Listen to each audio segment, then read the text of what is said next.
Deputy ম্যাজিস্ট্রেটের দপ্তরে ঢুকে আঙুল উঁচিয়ে ধমক বিজেপি বিধায়কের। ঘটনাটি বীরভূমের রামপুরহাট মহকুমা শাসকের দপ্তরে যান রামপুরহাটের বিজেপি বিধায়ক ধ্রুব সাহা। বিধায়ককে কাছে পেয়ে সেখানে কর্মরত ডেপুটি ম্যাজিস্ট্রেট সুশান্ত কুমার মাইতির বিরুদ্ধে টাকা নেওয়া এবং অসহযোগিতার অভিযোগ করেন তারাপীঠ এলাকার দুই হোটেল ব্যবসায়ীদের কাছ থেকে। অভিযোগ পেয়ে ডেপুটি ম্যাজিস্ট্রেট সুশান্ত কুমার মাইতির দপ্তরে যান বিধায়ক ধ্রুব সাহা। সেই সময় ডেপুটি ম্যাজিস্ট্রেট ও বিজেপি বিধায়ক ধ্রুব সাহার সঙ্গে বাকবিতণ্ডা শুরু হয়।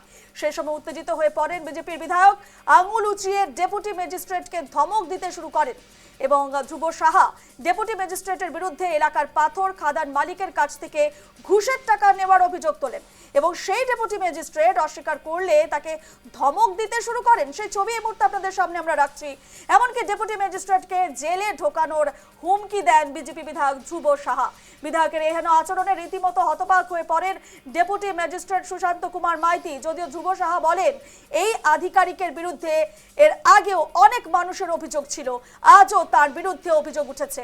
মানুষ আমাকে ভোট দিয়ে বিধায়ক নির্বাচিত করেছেন, আমি তাদের সরকারি সুবিধা দিতে দায়বদ্ধ, তাই মানুষকে পরিষেবা দেওয়ার জন্য এই ধরনের বিধায়কদের সবক শেখানোর দরকার।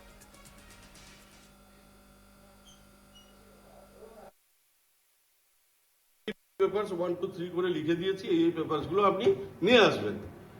না কতদিন সময় দিচ্ছেন? আমি সময় দেওয়ার তো কোনো ব্যাপার নেই, আপনার যখন পেপার ক্লিয়ার হবে আপনি নিয়ে আসবেন।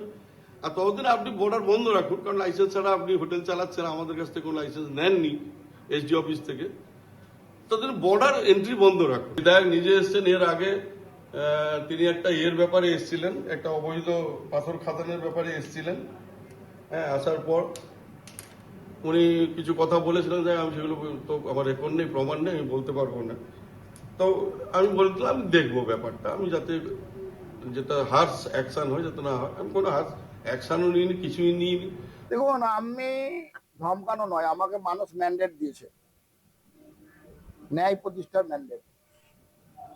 ম্যাজিস্ট্রেটের চেয়ারে বসে যদি কেউ টাকা চাই, ম্যাজিস্ট্রেটের চেয়ারে বসে যদি মানুষকে অন্যায় করে, আপনাদের সামনে লোকে এসে বলছে যে তাকে তার হোটেল বন্ধ করে দেবো বলছে।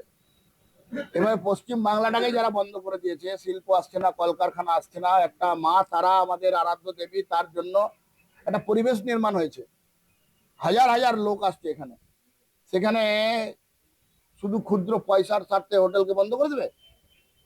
এর জন্য মানুষ আমাকে এমএলএ বানিয়েছে। 27 তারিখে হিয়ারিং এর জন্য ডাকা হয়েছিল, আমরা যথারীতি আসি। সেই নোটিশের পরিপ্রেক্ষিতে আমরা জানতে চাই সরাই লাইসেন্সের জন্য কি কি নথিপত্র লাগবে।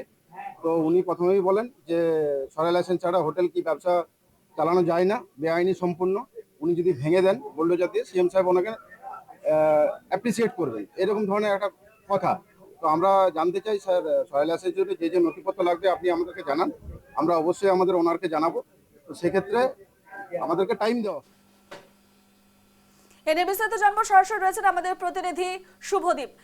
যে ছবিগুলো আমরা দেখতে পাচ্ছি, ডেপুটি ম্যাজিস্ট্রেটের বিরুদ্ধে বিজেপি বিধায়ক সহ হোটেল ব্যবসায়ীদের একাধিক অভিযোগ রয়েছে, অন্যদিকে যে ডেপুটি ম্যাজিস্ট্রেট রয়েছে তিনিও অভিযোগ তুলছেন এবং রীতিমতো বিজেপি বিধায়ক আঙুল উঁচিয়ে ডেপুটি ম্যাজিস্ট্রেটকে ধমকাচ্ছেন। ঠিক ঘটনাটা ঠিক কি ঘটেছে, কি অভিযোগ রয়েছে ডেপুটি ম্যাজিস্ট্রেটের বিরুদ্ধে, কি জানাচ্ছ?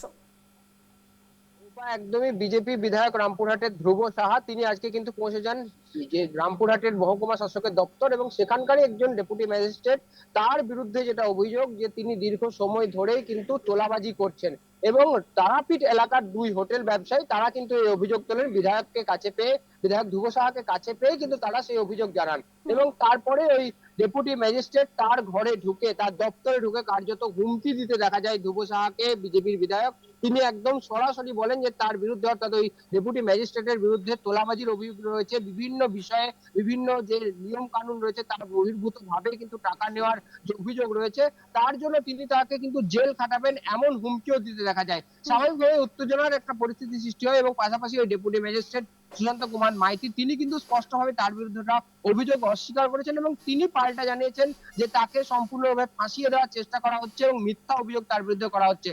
এই ঘটনাকে কেন্দ্র করে কিন্তু আজকে রামপুরহাট মহকুমা শাসকের দপ্তর একদম উত্তপ্ত পরিস্থিতি আকার নেয় এবং বারবার যেটা অভিযোগ আসছে এই ডেপুটি ম্যাজিস্ট্রেটের বিরুদ্ধে, সেটা একদিক থেকে যেমন অবশ্যই আইনি পদক্ষেপ নেওয়া যেতেই পারে, অন্যদিকে কিন্তু এক পক্ষ থেকে একদম বলা হচ্ছে যে কিভাবে একজন বিধায়ক তিনি গিয়ে একজন ডেপুটি ম্যাজিস্ট্রেটকে এইভাবে শাসানি দিতে পারেন, হুমকি দিতে পারেন, সেই বিষয়টাও কিন্তু অবশ্যই সামনে উঠে আসছে। স্বাভাবিকভাবে এই ধরনের যে ঘটনা ঘটেছে আজকের উপর, তা নিয়ে কিন্তু একটা রাজনৈতিক উত্তাপ বেড়েছে।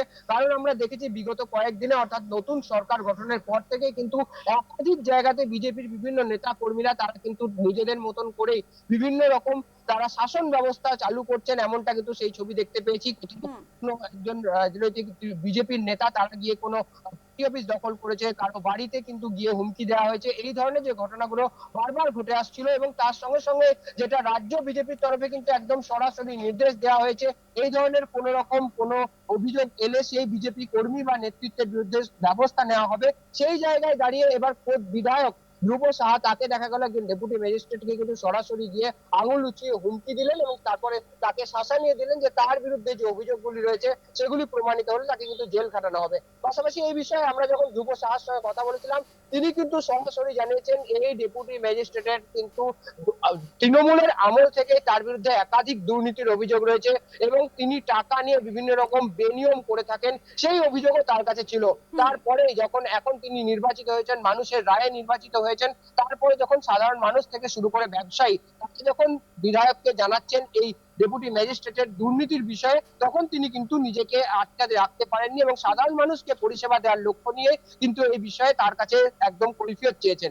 এবং স্বাভাবিকভাবে এই ধরনের যে ঘটনা, একজন ডেপুটি ম্যাজিস্ট্রেটকে তারই দপ্তরে ঢুকে হুমকি এবং তার সঙ্গে সঙ্গে শাসানি দেওয়া হয়েছে, সেই নিয়ে কিন্তু রাজনীতির চরম উত্তাপ নিয়েছে একেবারে। বীরভূম জুড়ে। একেবারে একেবারে ধন্যবাদ শুভদীপ।